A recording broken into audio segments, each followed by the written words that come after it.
大家好，我是 Neil， 欢迎大家来到真朋友杂谈第128期，感谢大家一直以来的陪伴啊！今天兰开4度啊，第4朵兰花又绽放了，好兆头啊！那今天呢，我们来做一点小改版，我们来深入查证和挖掘一条新闻：施永信啊，少林 CEO 方丈的传奇与争议。那提起施永信呢，这位少林方丈啊，许多人脑海中浮现的恐怕不是传统高僧的形象啊，他更像一位身披袈裟的企业 CEO。从穷苦农家少年到掌管少林的方丈，从少林武僧到商业奇才，他的人生呢充满了戏剧性和传奇色彩。有人称赞他是改革先锋，将少林寺带入了现代化；也有人呢调侃他是少林 CEO， 怀疑他把禅宗修行做成了生意。究竟施永信如何一步一步走到今天？他让少林寺成了国际功夫品牌，又为何卷入种种争议，直到落马？我们来深入了解一下这位少林方丈啊，佛门首富的跌宕起伏的故事。那第一章呢，我们先来看一下，这个是寒门少年立志出家啊，少林梦的起点。我们先来看第一张图啊。这个应该是他刚刚到少林寺不久的时候拍的照片。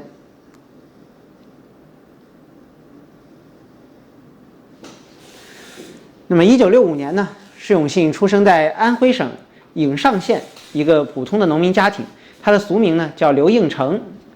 少年时的刘应成呢，绝非含着金汤勺长大的，他曾经随父亲外出上海打工，在建筑工地和工厂间奔波，饱尝生活的艰辛。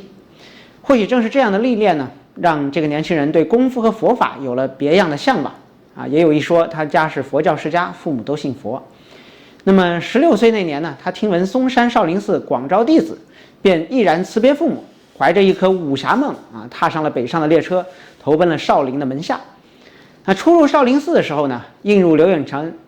成眼帘的可不是这个繁华宝殿啊，而是一派败落古刹的这光景。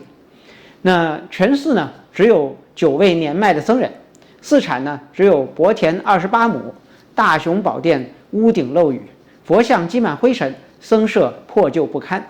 全年香火收入居然不足1000元。那如此境遇呢，令少年感叹，这少林怕是比我老家祠堂还要穷啊！但他没有被现实吓退，反而更坚定了留下来的决心。好，我们再来看下一张图。啊，这是他和这个师傅的合影。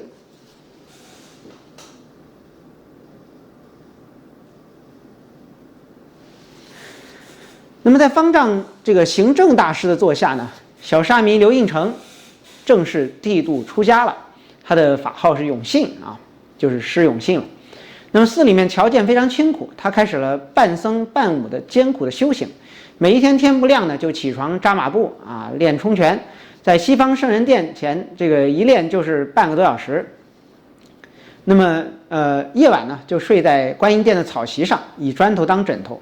这样的苦行僧的生活呢，听着就像武侠小说里的桥段，却是实打实的磨练出了他的韧性。那师父呢，行政长老啊，见到这个弟子非常刻苦，非常欣慰。那据说呢，1984年行政重病弥留之际，还特地将复兴少林的这个遗愿托付给了年仅19岁的施永信，希望他日后能够重振这座千年古刹。可以说，少年施永信呢，自此呢就背负起了一副沉甸的担子，让破败的少林寺东山再起。我们再来看一张这个非常珍贵的照片啊，是他1986年的这个练武照啊，可能已经很难跟他日后的形象联系在一起了。这是他的练武照啊。那么初露锋芒啊，这个我们再来看下一个章节。那么大家都知道啊，这个施永信呢是22岁就掌管了少林寺。1987年呢，少林寺的第29代方丈这个行政长老正式圆寂了。那当时寺里年纪最大的方丈走了，年仅22岁的施永信呢，作为行政的这个衣钵传人，被推举接任少林寺管理委员会的主任，开始主持寺务。可以想见，一个毛头小伙啊，领导一群德高望重的老和尚，是需要相当的这个魄力和胆识的。那当时少林寺的处境呢，依然不容乐观，门前冷落车马稀。面对困局呢，小施永信呢是大胆拍板，做出了2个惊动佛门的决定。第一是组建武术表演队，带队下山走学巡演。1988年前后呢，他挑选了4中身强力壮的僧人，组成了少林寺武术表演队，后发展为这个武僧团，尝试以演出来筹集这个寺院的资金。这一举措起初就遭到了一些守旧的僧人的反对啊，觉得有辱僧格。但是呢，释永信力排众议，执意推进。结果1989年6月份的时候呢，少林寺僧团在海南海口工人影剧院首场演出就引发了轰动，观众爆满，单场票的收入突破了1万元，这相当于当时普通工人10几年的工资。这笔巨款呢，成为了少林寺日后修缮殿宇、购置法器的第一桶金。俗话说武功卖艺也要养家糊口。那释永信呢，用一场这个少林功夫秀，成功的为这座千年古刹迎来了实实在在的收益。我们来看一张这个图片这实际上是源自于这个少林寺这个电影但是可以大家来这个想象一下当年这个少林寺武僧团的表演的场景这个第一场表演是在海口。那么他还赶搭了互联网的早班车公开了武学秘籍。1996年呢，互联网的春风吹进了少林寺的山门，中国互联网的这个浪潮出现端倪。那么年轻的这个释永信呢，嗅到了机遇主张建立全国第一家寺院的官方网站。更出人意料的是，他竟然在网上公开了《易筋经》以这个就是《易筋经》呢是这个少林这个传统的武学秘籍我们可以来看一下这是源自一个爱奇艺的纪录片这个就是《易筋经》了，一个形象的展示好，那么这个要知道这少林功夫历来是注重口传心授，秘不示人。这一举动呢，当时在寺内外都引起了不小的非议被质疑为哗众取宠。但是半年之内少林寺的官网就吸引了数万的海外访问量，很多外国人呢是第一次通过互联网领略了正宗少林功夫的魅力。可以说呢，释永信这一触网之举，为少林寺文化走向世界奠定了基础，也让古老的禅寺插上了现代传播的翅膀。同时呢，释永信还懂得用法律武器来保护少林寺的这个金字招牌。1998年的时候呢，他牵头成立了河南少林寺实业发展有限公司，开始对少林的品牌进行商业化的运作。同年呢，释永信在全国各类商品服务类这个类别疯狂注册了706个少林商标，一口气把少林的名字在吃穿住行各个领域都登记了商标。这一招有何妙处呢？简单来说，就是防止别人乱蹭少林寺的名头做生意。据说当时市场上甚至出现了少林火腿肠这样奇葩的产品。我给大家看一下这个是一个有意思的桥段，这就是少林火腿肠的宣传画面这个有一说一这还是内容非常的惊悚那么释永信注册商标呢，正是为了成功的阻击此类侵权商品。他开创了这个中国宗教场所知识产权保护的先河，把少林寺从被山寨侵权的境地中解放了出来我们来看一下当年他的起诉书这也是有板有眼他说只要你这个侵权对吧，你滥用少林的这个名义那释永信就会毫不犹豫的起诉。那么经过这一系列大刀阔斧的改革呢，少林寺的面貌可以说是日新月异那1999年呢，34岁的释永信荣膺少林寺第30代方丈这是升座方丈，这个仪式也是非常盛大据说当年这个病中的赵朴初也是给他相当于背书。那么他正式成为了少林寺的掌门人。那此时的少林寺早已经不是80年代那个穷庙了我们一会儿可以给大家看一下80年代的真实图景。那么当时这个少林寺这个每年接待的游客已经超过了100万人，寺院的资产由最初的几千元增长到几千万元，少林武僧的足迹更是遍布亚非欧美各个地方。那据统计呢，2006年前后，少林寺一年仅门票收入就突破了1亿元人民币。那寺里的游客是川流不息香火鼎盛。走进这个释永信的方丈室呢，只见墙上挂着一块匾额，上书禅武同源4个大字，正是他治寺理念的写照。禅宗与武术本是同根生相辅相成。那么在释永信的带领下呢，少林寺一步一步的走出了低谷，重现了生机。好，那我们来给大家看一看80年代少林寺刚开始卖门票的时候的珍贵的照片这个就是80年代刚刚开始售门票的少林寺的景象啊，还是非常的珍贵的照片啊。好，那么这个接下来呢，这个少林寺的这个宏图大略啊，就要正式的展开了啊。好，那么打造国际少林品牌，从禅堂到市场的这个商业经，少林武僧呢在舞台上进行少林功夫表演，吸引了众多海内外观众的围观。那进入21世纪啊，释永信带领少林寺加速了商业化和国际化的步伐，可谓脑洞大开，花样百出啊，让少林寺这个古老的宗教圣地焕发出了网红气质。首先是禅修旅游啊，为了满足都市人这个猎奇和减压的需求，他推出了体验式旅游项目，每人收费200元的一日禅修营，每小时500元的武术私教课。那游客呢，可以在少林寺里短暂当一回俗家弟子，跟着师傅打坐练功啊，过一把禅宗的瘾啊。其实大家都知道，这个著名的乔布斯啊，也是这个信禅宗的。那此类禅修体验呢，大受欢迎。那17年仅衍生的相关收入就达到了1.2亿元，占了当年少林寺景区收入的34%。看来在钢筋水泥丛里累坏了的人们，更愿意花钱来少林吸几口佛系的氧气啊。同时呢，他还打开了这个 IP 授权。释永信呢深谙这个文化 IP 的威力，他把少林文化的元素授权给网络游戏啊、影视等各种商品联名。2010年啊，少林寺授权开发了一款网游《少林传奇》啊，这个我可以给大家看一下啊，这个也是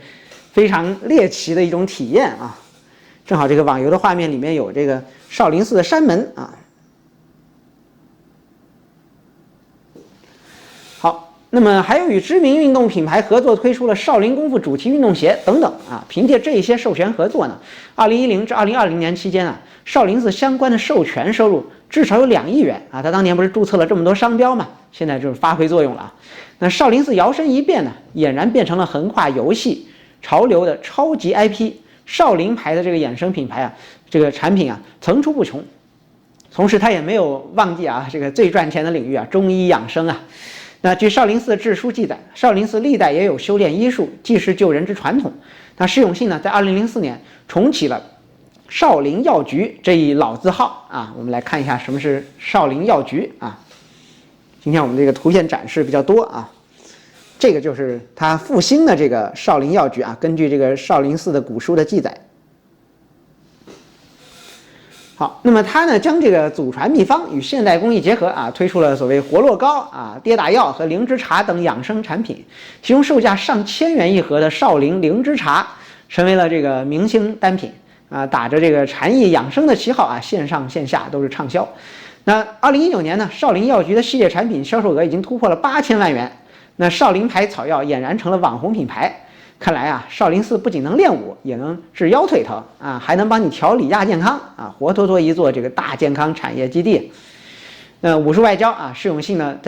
始终在这个谋划全球功夫推广，他积极在海外布局了少林文化中心。目前据称呢，在全球50多个国家都设立了少林功夫学院啊。这个我们来看一下这个少林功夫学院的这个盛大景象啊，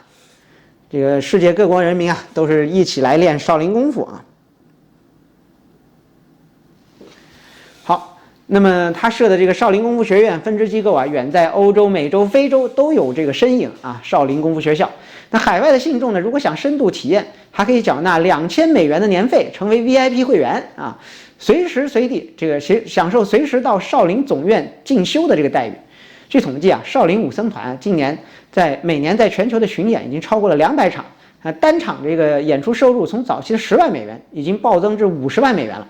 那2019年呢，少林寺的海外收入已经占到总体收入的42%，这意味着少林寺几乎成了一家跨国公司，外汇赚的比香火钱还要多。当然，如此大刀阔斧的商业运作也让少林寺频频登上舆论版面，引发了不少争议和段子啊。有网友戏称，少林寺这是前有达摩祖师面壁，今有永信方丈出柜，指的是这个走出寺庙的柜台做生意啊。那以下几件这个坊间热议的怪事呢，生动地说明了释永信商业化的双刃剑的这个效应。好，首先是4排周边的上线啊。08年呢，少林寺在淘宝开店啊，这个少林欢喜地官方网店，卖佛珠、卖香袋、卖功夫文化衫等文创产品。后来呢，店铺又升级为禅意生活馆啊，推出了熏香，这个叫禅香薰啊，然后少林主题的玩偶，比如扫地僧公仔等等创意周边，年销售额更是从最初的几十万飙升到2020年的2300万元。2021年抖音直播又兴起了，方丈又紧跟潮流，释永信亲自出镜录制短视频，在直播中带货卖少林药局的礼包，结果一个定价999元的养生礼盒，5分钟内就被抢购一空。那网友调侃啊，方丈这是圆寂了佛祖，成就了李佳琦啊，这是知名的带货主播。还有这个少林寺时装周啊，2020年呢有一场少林僧人参与的时尚走秀活动，登上了微博的热搜。而当时呢，寺里一些年轻僧人穿上改良的僧袍、潮牌运动鞋在 T 台走秀，号称是传播禅意时尚。又有传言啊，寺里定制了一批价值16万元的这个云锦袈裟啊，价值16万元的云锦袈裟。我们来看一下图片啊，这个就是那一件价值16万元的云锦袈裟了啊。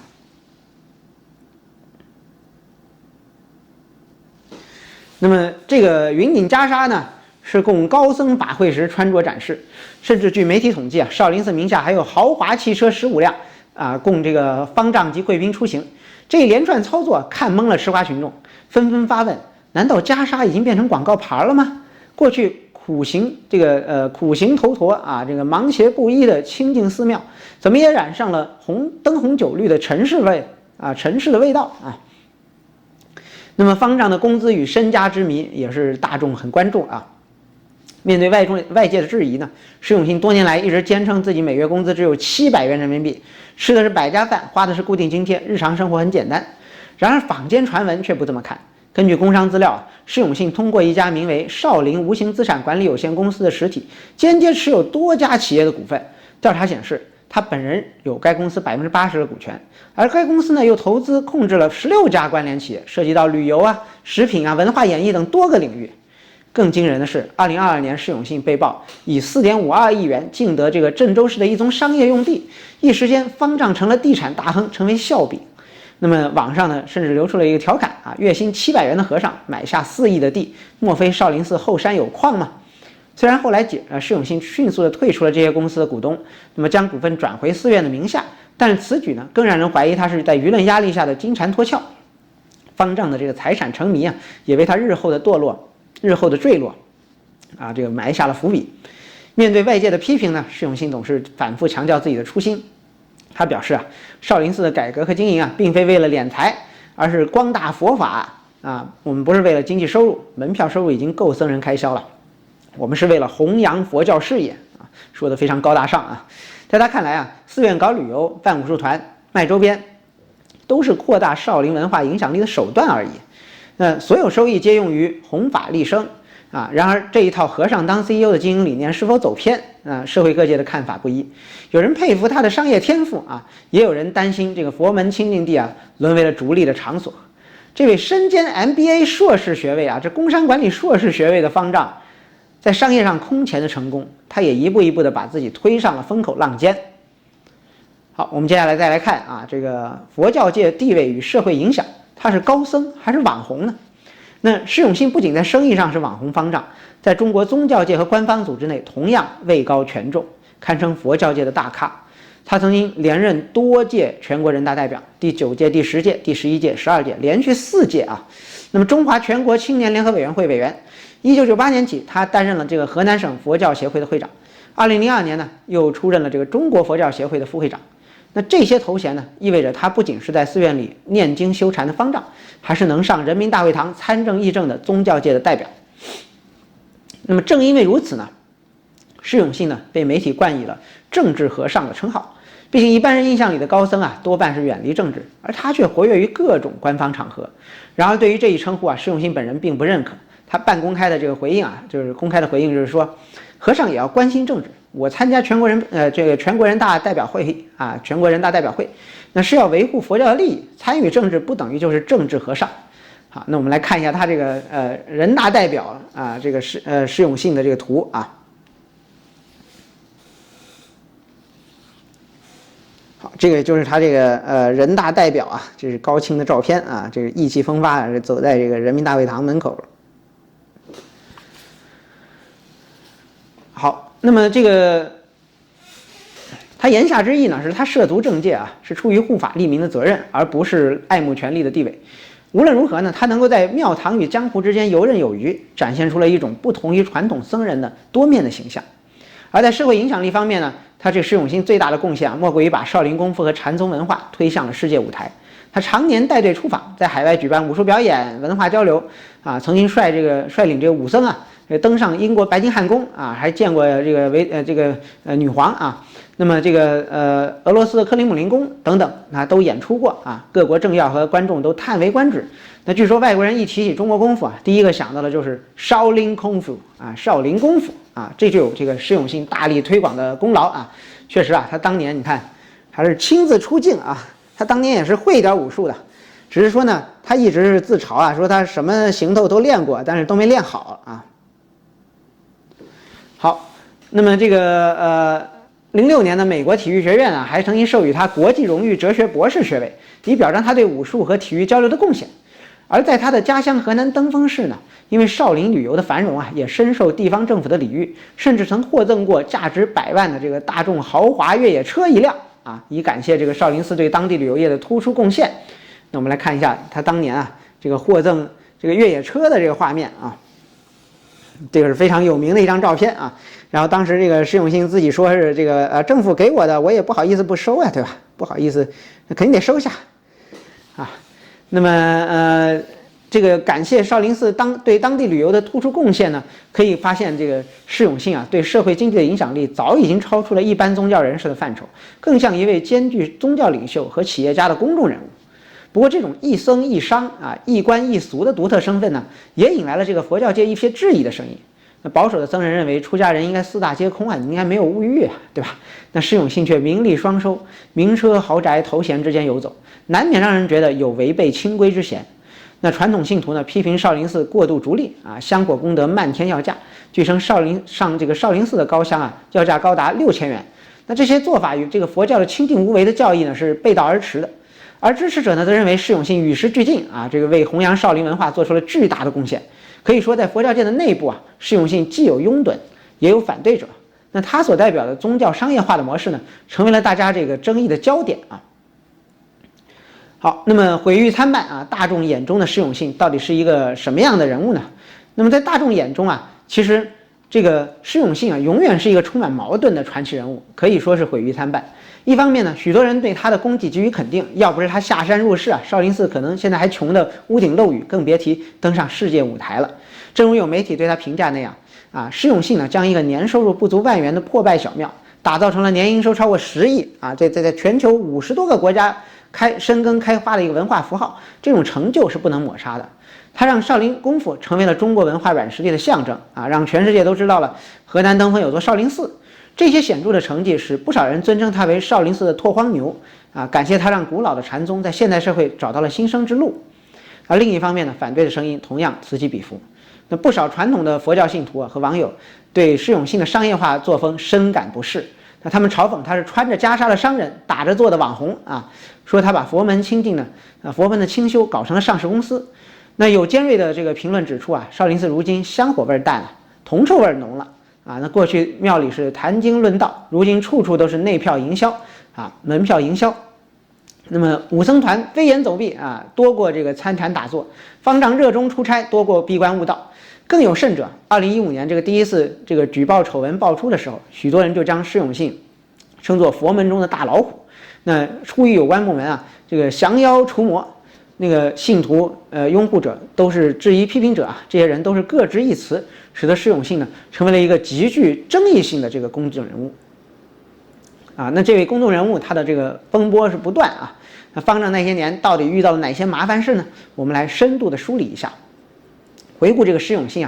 啊，执掌了这个少林寺超过应该是40年了，各种风波和争议事件层出不穷，堪称一部现实版的宫斗剧。只不过舞台啊从皇宫换成了寺院。啊，萌芽期大概是2000年到2010年，只有零星的八卦啊。当时03年他传出跟杨澜这个著名的主持人杨澜访谈后关系暧昧，那当然，这个除了公开访谈和这个合影以外，没有实证啊，双方也公开否认啊，没有引发任何调查。07到10年呢，他有未指明的说豪车接明星啊，少林迎女模啊，对吧？这个少林迎接女模特啊，那多属于都市传闻，没有实名当事人，也没有执法机关的介入。但是呢，2009年呢，发生过一个令人哭笑不得的黑客门事件。当年11月，一群对施永信不满的黑客入侵了少林寺的官网，挂出了一封署名施永信的悔过书。我们来看一下啊，我们还搞到了一张高清的图片啊，这就是当年他挂出的这个悔过书啊，非常惊悚啊！这个黑客呢没有改变这个网站的排版啊，但是巧妙的在里面发了这么一篇文章啊，这是也是有模有样啊，引起了很大的骚动啊，因为这是少林寺的官方网站。那么信中的假借方丈的口吻啊，忏悔了自己贪图名利的种种罪过，一时间轰动网络。虽然事后证实是黑客的恶搞，但是也说明当时已经有不少人啊对施永信的所作所为颇有微词。那么11年啊，有一个舆情的爆发，他5月份据传是嫖娼被抓啊，论坛的帖子，但是呢，国家宗教局啊，什么少林寺都2度辟谣啊，登封公安生从未抓捕过他。然后呢，10月份又传出了这个包养北大女生李敬倩啊，并育子，那么有 QQ 空间啊、微博长图各种传闻。但是施永信呢，他为了这个，因为这事儿还闹得比较大，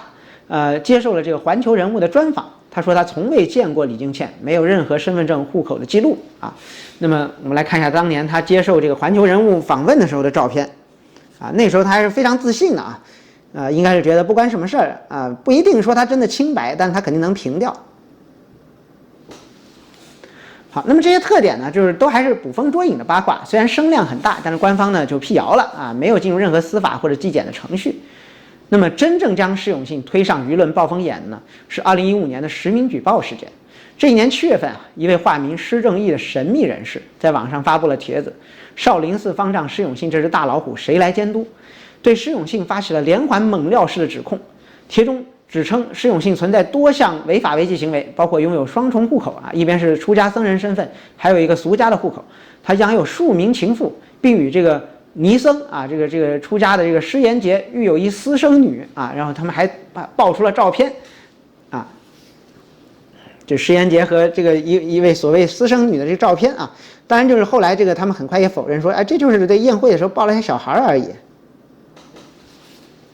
啊，那甚至呢，这个还爆出了更猛的啊，就是说他早年啊曾经因为破戒被签单，也就是曾经被开除僧籍啊。这个帖子贴出了若干据称是证据文件和照片，爆料尺度之大，瞬间引爆了媒体和公众的关注啊。我们可以来仔细看一下，他说这个施永信曾经在1988年被开除僧籍啊，被签单的这个铁证啊，这个文件啊，看起来是挺真的啊，大家可以仔细看一下。好，那么这个如此严重的指控呢，少林寺方面第2天7月27号就火速做出了回应啊，四方说查无此人，我们这儿没有叫正字辈的弟子啊，就更不可能有叫施正义的人了。那举报者是在恶意诽谤方丈，那寺院已经向公安机关报案，言下之意呢是否认一切，表示施正义纯属捏造。不料这位施正义渔翁可嘉，接下来连续5次在网上更新爆料，追加了各种猛料，把事件炒得沸沸扬扬。眼见这个舆论愈演愈烈啊，少林寺这边也召集弟子自救。那7月30号呢，网上就出现了一份由29名少林寺弟子联名发布的声明，实称施正义就是被逐出少林寺的前武僧总教头施延鲁，那么谴责其这个欺师灭祖。不过呢，施延鲁呢随后呢也公开的否认自己就是施正义，但是就是他说是自己虽然早年曾经被方丈清除出寺，但是呢此次举报不是他搞的，他只是看不惯方丈的一些问题。罗生门就形成了，到底谁在说真话，谁在说谎呢？公众一时雾里看花，议论纷纷。那网帖的曝光后呢，影响极大啊！登封是这个宗教局啊，然后河南省有关部门都进行了调查。一度有消息称施永信原定8月率团出访泰国的计划被叫停，那由寺内的有一个资深的僧人啊施永福代为带队。那么当地公安派出所的副所长还进寺对施永信做了笔录调查。8月4号呢，登封宗教局公布了这个初步的调查结果。经核查，确实没有施正义这个人，其他举报事项正在核实中。这个结论等于说举报人是子虚乌有，但是对举报内容呢没有给出明确的结论。那2015年8月8号啊，今年也有很多的我们知名的博主都在发帖啊，就讲这个事儿。15年8月8号，剧情再度反转，此前呢被指为施正义的施延鲁，竟然联合另外5名僧人和寺院前员工来到了北京啊，那么当面向国家宗教局实名举报施永信。他们的举报内容呢与网帖大同小异，无非也是私生活和财务问题。不过施延鲁坚称自己并不是施正义，只是受其鼓舞才挺身而出。此时少林寺方面改口称正接受有关部门调查，不方便回应。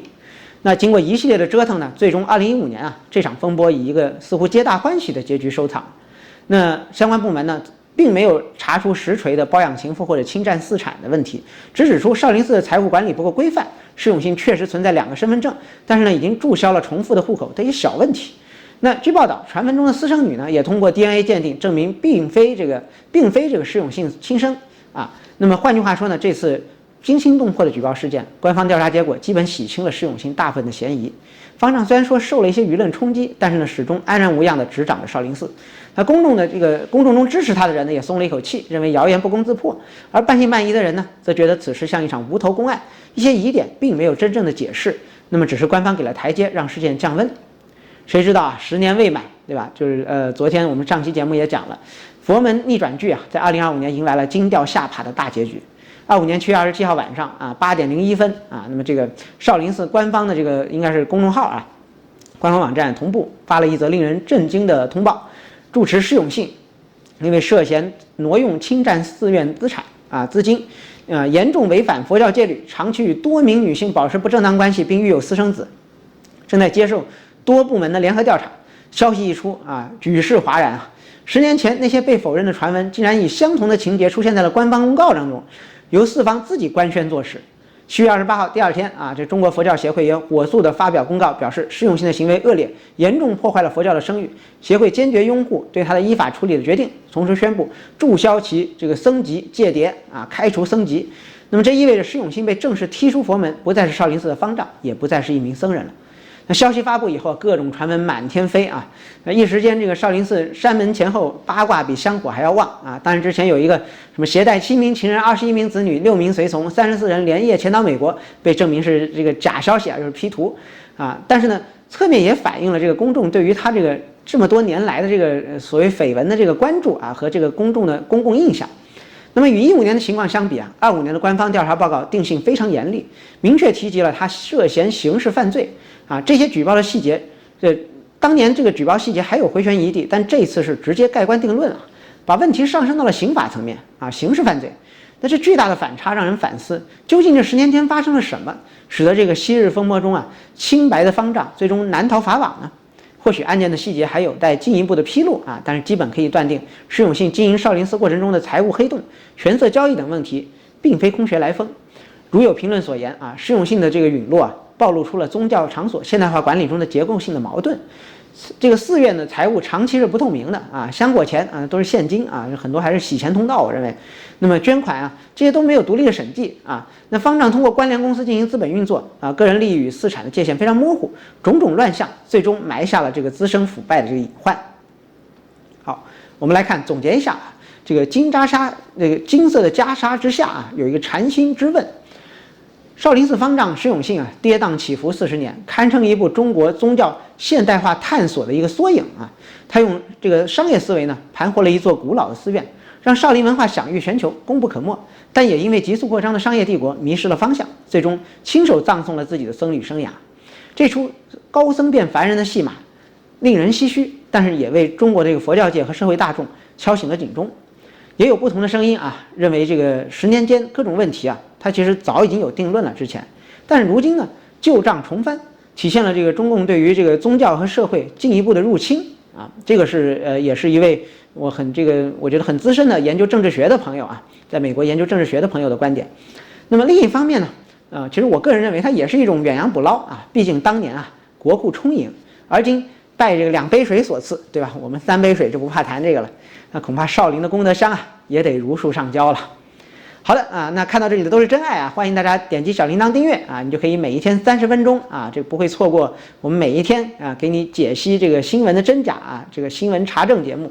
啊。同时呢，也欢迎大家加入这个我们的会员啊，那个一刀会啊，每个月只需要$1就可以看更多有价值的视频啊。同时也不要忘了啊，下载我们真朋友 APP 啊，这苹果可以搜索真朋友，然后安卓可以搜索 Very Real App 非常真实 APP 啊，可以加入我们顶部快2万人的群啊，可以来对我们的节目进行讨论啊，完全言论自由啊，不像 YouTube 可能会删你的评论。然后呢，也欢迎在我们真朋友 APP 里面投稿啊，这个我们也是社区驱动的节目啊，这个题材都是大家投稿出来的啊。那好的啊，那我们下一期再会。